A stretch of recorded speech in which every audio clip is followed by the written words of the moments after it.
Bubuhusan na ng music video pero krimen ang nakuwanan ng dalawang kabataang digital creator. At ang mga biktima, sila rin mismo. Narito ang eksklusibo kong pagsusunod.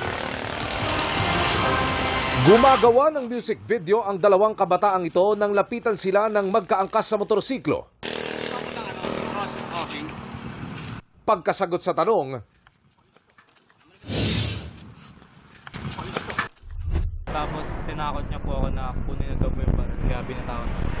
hindi na na-recover ang bag na may lamang iba pang camera, extra battery, tripod, cellphone at iba pang gadgets na pang-produce ng video ng dalawang digital creator. Mga kapuso, pinili ng mga biktima na gawin ang music video madaling araw dito po sa ibabaw ng Vargas Bridge para walang masyadong sasakyan.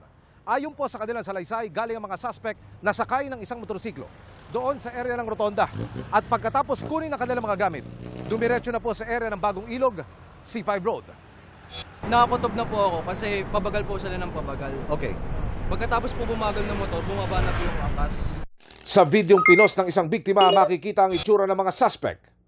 Pagkatapos, bumuhos daw ang mga mensahe sa kanya ng netizens. Pinadala sa kanya ang account sa social media ng mga suspect, ang iba pang mga larawan nito at kung saan sila mahuhuli, natugma sa locator na binabato ng inagaw na cellphone ng mga suspect.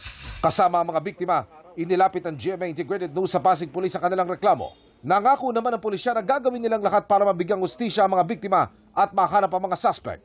Dito tayo magsisimula, Sir Emil, dahil unang-una nakita po natin yung kabuuan ng mukha ng suspect at nung ipinopost ng biktima natin, marami po ang nagbigay ng positibong informasyon.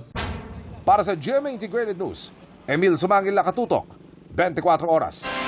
Mga kapuso, samahan nyo kaming tumutok 24 oras. Bisitahin at mag-subscribe sa GMA Integrated News sa YouTube. Sa mga kapuso abroad, bisitahin ang GMA Pinoy TV at www.gmanews.tv.